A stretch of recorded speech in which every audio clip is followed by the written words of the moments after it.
3. Assalamualaikum warahmatullahi wabarakatuh.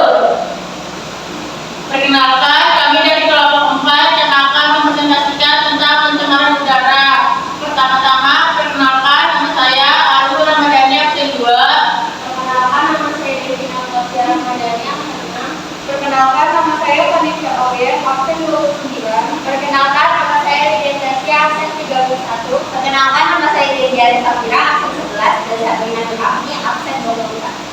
Materi pencemaran udara ada pengertian, faktor penyebab, dampak, dan penanggulangan. Pertama, pengertian. Pencemaran udara adalah kehadiran satu atau lebih substansi fisik, kimia, atau biologi atau gas bumi yang dapat membahayakan kesehatan manusia, hewan, dan tumbuhan,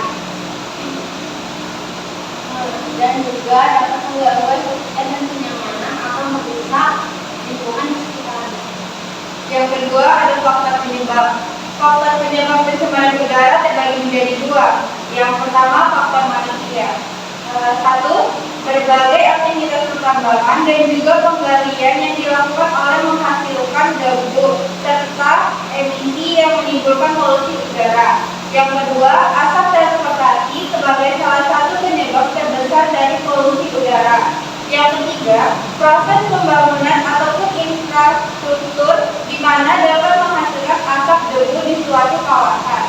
Yang keempat, pembakaran sampah, dan yang terakhir, kebakaran hutan. Yang kedua, ada faktor alam. Faktor alam ini terjadi secara alamiah karena merupakan kegiatan yang terjadi tanpa campur tangan manusia. Contohnya erupsi gunung berapi. Meletusnya gunung berapi dapat menghasilkan partikel abu vulkanik dan gas yang dapat mencemari lingkungan. Erupsi gunung berapi juga berdampak pada kualitas kesehatan makhluk hidup yang tinggal di sekitarnya, baik manusia, hewan maupun tumbuhan.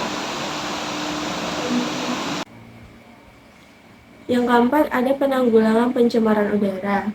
Yang pertama, yaitu tidak membakar sampah. Membakar sampah dapat menghasilkan emisi gas berbahaya seperti karbon monoksida, nitrogen dioksida, dan partikel-partikel beracun yang dapat mencemari udara dan berdampak negatif pada kesehatan manusia serta lingkungan. Yang kedua, memilih produk hemat daya dan ramah lingkungan.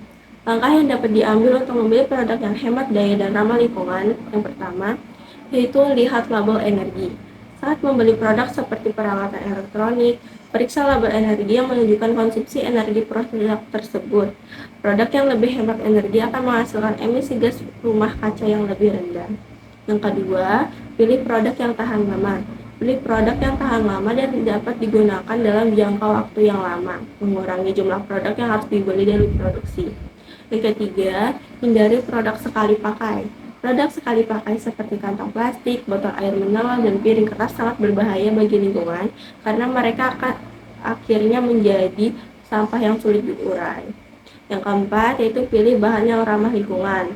Pilih produk yang dapat terbuat dari bahan yang dapat didaur ulang atau terurai secara alami. Hindari produk yang terbuat dari bahan yang sulit diurai seperti styrofoam dan plastik. Yang kelima, gunakan energi terbarukan. Menggunakan sumber energi terbarukan seperti panel surya atau turbin angin dapat membantu mengurangi konsumsi energi fosil dan mengurangi emisi gas rumah kaca. Yang ketiga, timbulnya efek rumah kaca. Efek rumah kaca adalah peningkatan suhu bumi yang terjadi akibat adanya gas HFC yang bisa menyebabkan panas serta konsentrasi karbon dioksida dan karbon monoksida yang tinggi sehingga menyebabkan kenaikan suhu di atmosfer. Yang keempat, rusaknya lapisan ozon. Penggunaan produk pendinginan ruangan yang mengandung CFC seperti AC dapat merusak lapisan ozon di atmosfer. Yang keempat, ada penanggulangan pencemaran udara. Yang pertama, tidak membakar sampah. Banyak orang yang berpikir bahwa membakar sampah bisa mengurangi jumlah sampah yang ada. Justru hal ini berbahaya bagi kesehatan dan lingkungan. Ketika ia membakar sampah, maka bisa menghasilkan karbon monoksida atau CO2. 2. Memilih produk hemat daya dan ramah lingkungan. Menggunakan perlengkapan yang hemat energi seperti lampu LED dan perangkat elektronik yang hemat daya dapat menjadi salah satu cara untuk menghemat biaya dan melindungi lingkungan. Yang ketiga, ada kurangi emisi. asap dari kendaraan, yaitu emisi dikeluarkan dari sumber utama polusi udara. Untuk itu, kita perlu mengurangi kebiasaan memakai kendaraan dan beralih menggunakan transportasi umum. Yang keempat adalah reuse dan recycle. Selain mengurangi penggunaan